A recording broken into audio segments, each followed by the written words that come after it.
जय सत्योविदायन में जय गुरुदेव। स्वागत है आप सभी का पवित्र 87वें धर्मग्रंथ पाठ में। पिछले भाग में हमने जाना कि गुरु द्वारा शिष्य पर किया गया शक्तिपात वापस कब गुरु के पास लौट कर आता है, कितना समय लगता है इसमें। और हमने जाना असंख्य भक्तों की विचार शक्ति का प्रभाव उनकी गुरु और उनकी गुरु शक्ति पर क्या प्रभाव पड़ता है, क्या दिखाई देता है, उसके बारे में हमने जाना था। आज जानते हैं अगले भाग के बारे में।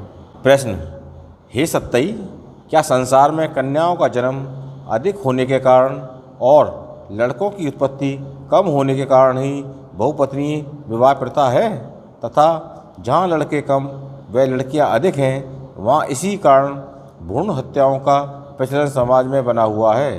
अतः दहेज आदि अनेक कारणों से वर पक्ष के आगे अपमान पाने के कारण कन्या का उत्पन्न होना अशुभ माना गया है, और अविवाहित कन्या रह जाने से कन्या के परिवार में जो कन्या का अपने भाई बंधुओं के गृह सुख में मानसिक व शारीरिक हस्तक्षेप से जो भारी अंत्यकलह होता है, अतः क्या ऐसे अनेक कारणों से कन्या उत्पत्ति की मनुष्य समाज में अभिशाप माना जाता है?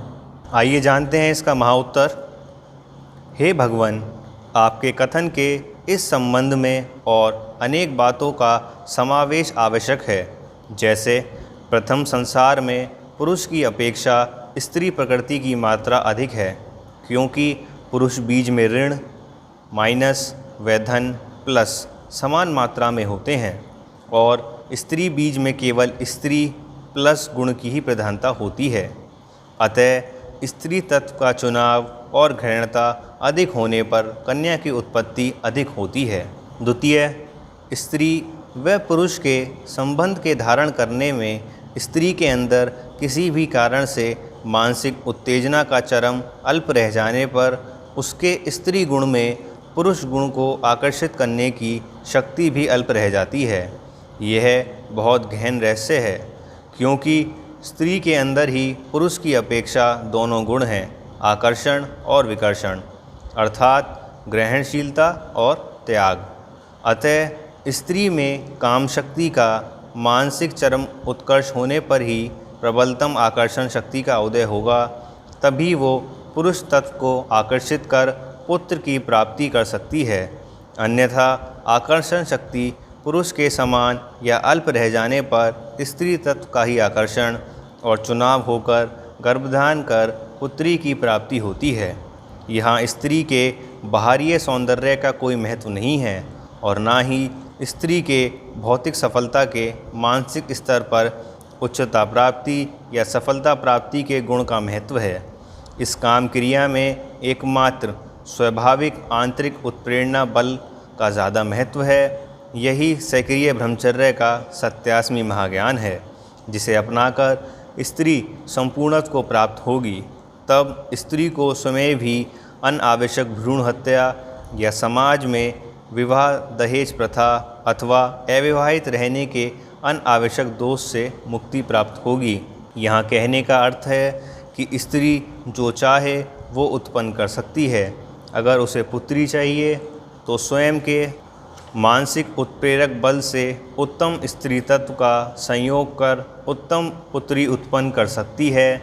वैसे ही संतुलन स्वरूप पुत्र उत्पन्न कर सकती है।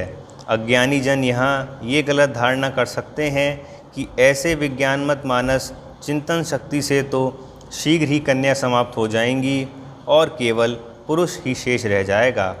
तब यह अज्ञानी जन यह ज्ञान जाने कि संसार में परमात्मा स्वरूप स्त्री व पुरुष नित्य समान मात्रा में शेष बने रहते हैं। अतः असंतुलन होने पर भी शीघ्र ही संतुलन स्थापित हो जाता है। अतः यहाँ 87वें महाज्ञान द्वारा स्त्री को उसकी सुप्त शक्ति का जागरण रहस्य बताकर उसे अपने को अपना ही शत्रु बनने से रोका जा रहा है। अतः स्त्री ही समाज के प्रत्येक अभिशाप को नष्ट कर वरदान बना सकती है। स्त्री ही वो भूमि है जहाँ प्रत्येक बीज शक्ति प्राप्त कर विशाल वृक्ष बन सकता है। अगला प्रश्न, हे सत्तई, क्या मनुष्य में परस्पर संभोग किए बिना स्वरूप या संतान की सृष्टि हो सकती है? जैसा कि शास्त्रों में वर्णित है कि मनुष्य के वर मांगने अथवा स्त्री के संतान मांगने पर देवता रूपी शक्ति ने तथा वस्तु की अपनी शक्ति को दूसरे के शरीर में प्रवेश करा दिया और मनवांछित वर व संतान की प्राप्ति हो गई। इस योग विज्ञान का क्या रहस्य है, इसे समझाएं।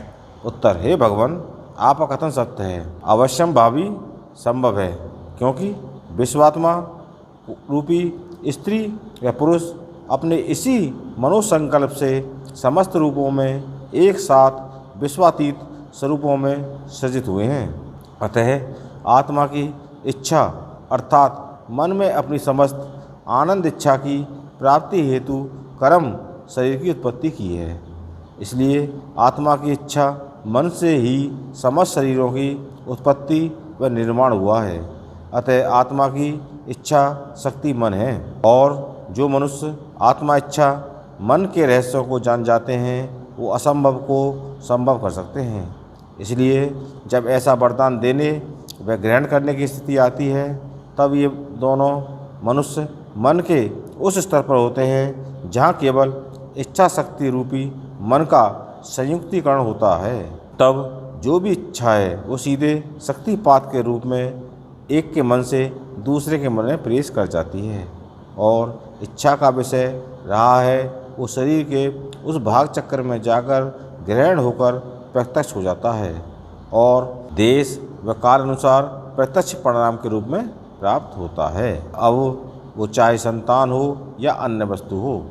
अतः योगी पंच तत्वों से पंच तत्व शरीर व आत्मा से आत्मा की उत्पत्ति कर जो मनो इच्छा हो वही निर्माण कर सकता है, तथा तपस्या द्वारा मन के साथ साथ शरीर की सूक्ष्म संरचना में परिवर्तन और ग्रहणशीलता की शक्ति बढ़ जाती है।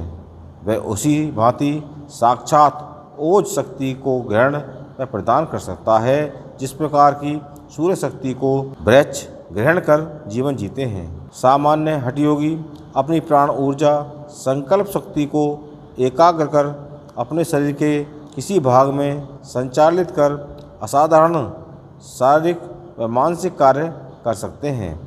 तब इसमें भी उच्चतर प्राण शक्ति का मानसिक इच्छा चित्रण के साथ अन्य मनुष्य शरीर में संचार किया जा सकता है। अतः यहाँ 3 प्रकार से संतान का सृजन किया जा सकता है। प्रथम, योगी अपने वीर्य ओज ऋण या धन शक्ति का अंश दान कर अपने संकल्प से प्रत्यक्ष स्त्री में प्रत्यारोपित कर दे। द्वितीय, योगी उस स्त्री अथवा पुरुष के बीज को मनोसंकल्प से चैतन्य कर दे ताकि जब वो परस्पर संपर्क करें तो गर्भाधान होकर संतान प्राप्त हो। तृतीय, योगी उस स्त्री व पुरुष के गर्भाधान समय में जो भी पूर्व जन्म के श्राप फलस्वरूप मिलन नहीं घट पा रहा उस अवरोधी श्राप कर्म को हटा दें तो संतान उत्पन्न हो। अतः इस प्रकार के वैज्ञानिक समीकरण से वरदान स्वरूप संतान प्राप्त हो जाती है।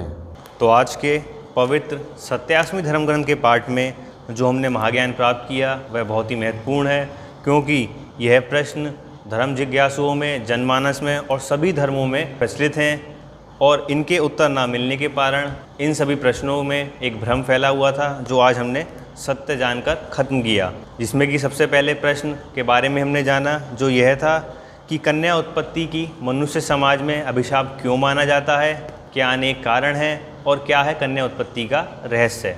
साथ ही साथ जो दूसरा महाप्रश्न था वो भी बहुत प्रचलित है, जिसके बारे में हमने जाना वो यह था कि क्या परस्पर संभोग किए बिना स्वरूप या संतान सृष्टि हो सकती है। इसका रहस्य हमने जाना, इस महाज्ञान को हमने प्राप्त किया और अपने जीवन में सत्य ज्ञान की प्राप्ति की। तो आप सब भी इसका नित्यदिन श्रवण करें, मनन करें और अपने जीवन को सफल करें। इसी के साथ मिलते हैं फिर अपने अगले पार्ट में। जय सत्यम सिद्धाय नमः। जय गुरुदेव।